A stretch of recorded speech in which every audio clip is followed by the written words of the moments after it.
Алматы қаласы экономикалық тергеу департаменті мен полиция қызметкерлері әлеуметтік желіде ұтысы жоқ жалған лотерея ойынын ұйымдастырғандарды анықтады.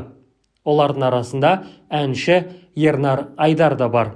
Бұл туралы экономикалық тергеу департаменті баспасөз қызметі мәлім етті. Аталған топ 2020 жылдың 23 ақпаны мен 23 сәуірі аралығында құнды 30 сыйлықтарын, яғни 4 автокөлік, Алматы қаласында бір бөлмелі пәтер және басқа да тұрмыстық техниканы ойнатпақ болып, жалған лотерея ойынын ұйымдастырған. Алайда, жоғарыда көрсетілген құнды сыйлықтар болмаған. Олар лотерея ойынына қатысушыларды сендіру үшін 4 автокөлікті басқа жеке тұлғалардан жалға алынғандығы анықталды. Олар әлеуметтік желілерде жүргізген жарнама арқылы 9900 теңге тұратын 20 мың данадан астам ойын билетін сатқан. 30 ойынын ойнататын бағдарламаға ұйымдастырушылармен алдын ала белгіленген 30 билеттері енгізілген. Яғни жеңімпаздар алдын ала белгілі болған. Сонымен қатар, заңсыз лотерея ойынын ұйымдастырушылар төтенше жағдай режимін бұзған үшін жауапкершілікке тартылды. Ернар Айдар карантин бұзған себебіне кешірім сұрап та үлгерді. Мен өзім әрекетіме карантин жағдайына шығып кеткеніме ол үлкен кешірім сұраймын. Әрине мен ол жағына қауіпсіз сақтауым керек. Кешірім сұраймын. Әрине ол көрініп тұр ғой, неге тікелей эфир барлығы тікелей эфирде болды, барлығы көріп отыр бұл жерде. Жаңалықты оқып түсінгенім, 20 мың ойын билетін 9900 теңгеге сатуға Ернардың қатысы бар, бірақ бәріне тікелей деуде қиын. Алаяқ ұйымдастырушылар жұлдыздың атын пайдаланып ойынға жарнама жасап көбірек адамды тартқысы келген.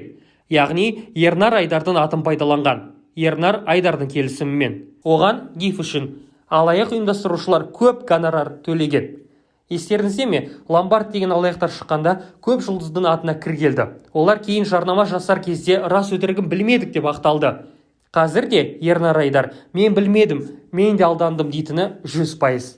Бұл жерде бірақ басқа мәселе де шығады. Неге біздің жұлдыздар алданып қала береді? Неге елдің алдануына себепші болады да жүреді? Екінші мәселе, неге халықты алдана береді? Жұлдыздардың өз атына кір келтіріп алуына басты себеп жарнаманың ақшасына қызығып, көп нәрсеге қол сілтеп келісе салуда болар. Олардың көбі әлі де болса жарнаманы саралап үйренбеді. Басқа елдегідей зашквар деген ұғым бізге келе қоймады. Әнші осы жайтқа байланысты әлі түсініктеме бермеді. Мейрамбек Беспаев ағамыз Инстаграмда мән-жайды ашпақ болды. Мен Ернармен хабарласып, мән-жайды анықтап білдім. Өзі сіздерге толық ақпарат берейін десе, телефоны бұғаттаулы. Себебі қазір алаяқтар ұсталып, тергеу амалдары жүріп жатыр. Сондықтан мен болған жағдайды жеткізгелі отырмын. Бұл жағымсыз жағдайда алданған азаматтармен қатар Ернар бауырымызда алаяқтардың құрбаны болып отыр. Ернар да алаяқтардың құрбаны дейді Мейрамбек аға. Құрметті әншіні сөзіне сенбей не көрініпті? Алаяқтар расымен жас әншіні құрыққа түсіруі мүмкін. Ондайды басына жақында Кәмшат Жолдыбаева да кешірді. Алайда ару әнші дер кезінде шикілікті сезіп қойған. Оның жазғаны мынадай: ортадағы жауапты адамдардың немқұрайлы қадамдары мен жауапсыздықтарының арқасында туындаған наразылықтардың көбеюіне байланысты гифті тоқтатуға тура келді.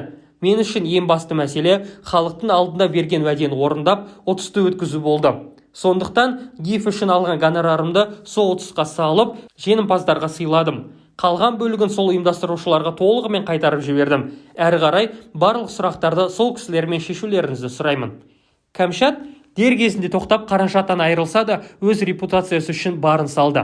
Әлбетте, гифтердің бәрі жалған емес. Арасында шынайылар да көп. Бірақ жауапкершілікті тек жұлдыздарға да артып қоймай, өзіміз аналитикалық ойлауды үйренейік. Олар айтса, болды, ақиқат деген ойдан арылайық. Гифке қатысасыз ба, жоқ па, өз еркіңіз. Тек бір ойланып алыңыз. Шығарылымды Мейрамбек Беспаевтың сөзімен аяқтайық. Одан асып айтуда қиын. Бүгінгі таңда алаяқтар құрықталды. Ернар өз кезегінде тергеу жұмыстарының әділ жүргізілуіне жан-жақты ақпарат беріп, барынша көмектесіп жатыр. Қазақта жаңылмайтын жақ, сүрінбейтін тұяқ жоқ деген сөз бар. Ернар тап болған бұл жағдайға түспес үшін мен барша әріптестеріме мұндай жеңіл табысқа құмартпауын ескерткім келеді. Осындай келеңсіз жағдайға түсіп қалған Ернар ініме сабыр тілеп, барша ағайынға ораза айында кешірімді болуын сұраймын.